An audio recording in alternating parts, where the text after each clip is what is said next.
Item ಯಾವುದೇ ಇರಲಿ try ಮಾಡಿ ಆಚಿ ಚಿಕನ್ ಮಸಾಲಾ. ಆಚಿ ಚಿಕನ್ ಮಸಾಲಾ ಇವತ್ತು ಹೌಸ್ಫುಲ್ ಅಲ್ಲ ಮೇಡಮ್, ಇದು ಬಿಗ್ ಮೋಲ್ ಬಿಟ್ಟು ಹಾಫ್ ಅನ್ ಅವರ್ಗೆ 4 ದಿನಕ್ಕೆ ಮುಂಚೆ ಹೌಸ್ಫುಲ್.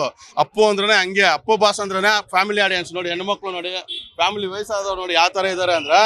ಅಪ್ಪು ಸಿನಿಮಾಗಳು ನಾವು ಹೇಳ್ತಾ ಇಲ್ವಾ, ಅಪ್ಪು ಅವ್ರು ಎಲ್ಲೂ ಹೋಗಿಲ್ಲ, ಎಲ್ಲ ಅಭಿಮಾನಿ ದೇವರುಗಳು ಮನಸ್ಸಲ್ಲಿದ್ದಾರೆ ಅನ್ನೋದಕ್ಕೆ ಇದೇ ಸಾಕ್ಷಿ.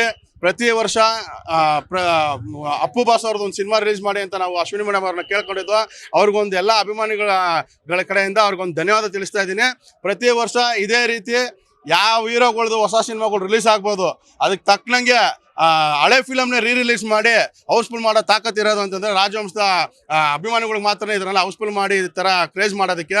ಪ್ರತಿಯೊಬ್ಬರೂ ಹೇಳೋದಷ್ಟೇ, ಕನ್ನಡ ಚಿತ್ರರಂಗದಲ್ಲಿ ಏನಾದರೂ ಒಂದು ಕೆಲಸ ಮಾಡಿ ಒಂದು ಹೆಸರು ಅಂತ ಸಂಪಾದನೆ ಮಾಡಿದ್ರೆ ಅವ್ರನ್ನ ದೇವರು ಅಂತ ಪೂಜಿಸ್ತಾರೆ ಅಂತಕ್ಕೆ ನಮ್ಮ ಅಪ್ಪು ಬಾಸ ಸಾಕ್ಷಿ. ಪ್ರತಿಯೊಬ್ಬರು ನಿಮ್ಮ ಕೈಲಾಗಿದ್ದು ದಾನ ಧರ್ಮ ಮಾಡಿ, ನಿಮ್ಮ ಕೈಲಾಗಿದ್ದು ಒಳ್ಳೆ ಕೆಲಸ ಮಾಡಿ ಅಪ್ಪು ಬಾಸ್ನ ಯಾವ ರೀತಿ ಮನುಷ್ಯರನ್ನ ದೇವರು ಅಂತ ಪೂಜೆ ಮಾಡ್ತಾ ಇದ್ದಾರೆ, ಆ ರೀತಿ ನಿಮ್ಗೊಂದು ಒಳ್ಳೆ ಹೆಸರು ಸಿಗುತ್ತೆ ಅಂತ ಹೇಳಕ್ ಇಷ್ಟ ಬೀಳ್ತೀನಿ. ಅಪ್ಪು ಬಾಸ್ಗೆ, ಅಪ್ಪು ಬಾಸ್ಗೆ, ಅಪ್ಪು ಬಾಸ್ಗೆ. Star star power star Puneeth Rajkumar ಬೇಕು, ನಮ್ಮ ಅಪ್ಪು ಸರ್ ಬೇಕು. ಎಲ್ಲರ ಮನಸ್ಸಲ್ಲಿ ಇದ್ರೆ ಯಾರಿಗೆ ತಾನೇ ಇಷ್ಟ ಅಲ್ಲ. ನಮ್ಮ ಕರ್ನಾಟಕದ ಅಪ್ಪು ಸರ್ ಎಲ್ಲ ಚಿಕ್ಕ ಚಿಕ್ಕ ಮಕ್ಕಳು. ಸೊ ಇವತ್ತು ಬಂದಿರೋದಕ್ಕೆ ತುಂಬಾ ಖುಷಿ ಆಗ್ತಿದೆ. ಫಸ್ಟ್ ಆಫ್ ಆಲ್ ಇದೇನಂದ್ರೆ ನಾವು ಒಂದು ಹಬ್ಬ ತರ ಸೆಲೆಬ್ರೇಷನ್ ಮಾಡ್ತಾ ಇದೀವಿ ಮೂವಿನ.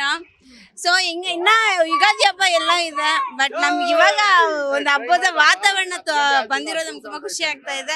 ಸೊ ಅಪ್ಪು ಮೂವಿ ಪ್ರತಿ ವರ್ಷನೂ ಬರಬೇಕು ಅಂತ ನಾವು ಕೇಳ್ಕೊತಾ ಇದೀವಿ. So first of all Ashwini ಮೇಡಮ್ಗೆ ತುಂಬಾ ಥ್ಯಾಂಕ್ಸ್ ಹೇಳಬೇಕು. ನಮ್ಮ ಅಭಿಮಾನಿಗಳ ಒಂದು ಕೊರಗನ ಅವ್ರು ಅರ್ಥ ಮಾಡಿಕೊಂಡು ಅವ್ರಿಗೆ ನಮಗೆ ಒಂದು ಖುಷಿ ಕೊಡಬೇಕು ಅಂತ ಅವ್ರು ಪ್ರತಿ ವರ್ಷನೂ ಮೂವಿ ರಿಲೀಸ್ ಮಾಡ್ತಿದ್ದಾರೆ.